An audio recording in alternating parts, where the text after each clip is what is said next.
थोड़ा दीजिए।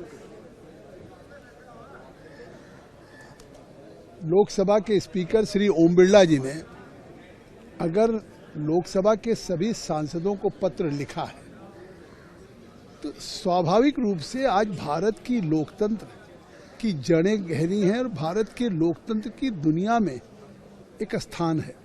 और इसके बावजूद अगर ये लोकसभा को जो एक नियमावली है कि आप ये कोई प्रोटेस्ट करने की जगह नहीं है कि आप कोई डिस्प्ले करें कार्ड्स या प्ले कार्ड्स लेकर के आएं या कागज फाड़ें, ये देश के चुने हुए 140 करोड़ लोगों के उन जनप्रतिनिधियों का विधायी कार्य के लिए सर्वोच्च स्थान है। यहाँ हम कानून बनाने आए हैं, सरकार को अकाउंटेबल प्रतिपक्ष करता है और सरकार अपनी उस जवाबदेही को, तो यहाँ पे सहमति असहमति हो सकती है, लेकिन जिस तरह का पिछले दिनों लगातार इस लोकसभा में बिना किसी इशू के राहुल गांधी या कांग्रेस पार्टी ने लगातार सदन को हंगामा किया, बाधित किया, उनके सहयोगी दल नहीं चाहते थे।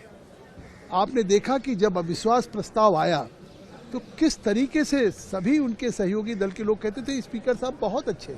इसका साफ है कि ये राहुल गांधी की जिद थी, इसलिए आया अविश्वास प्रस्ताव। लेकिन ठीक आया, उन्होंने स्वयं उस अविश्वास प्रस्ताव स्वीकार योग्य नहीं था, तारीख गलत थी, दस्तखत नहीं थे, फोटोकॉपी थी, इसके बावजूद भी खुद स्पीकर साहब ने उस अविश्वास प्रस्ताव को स्वीकार किया।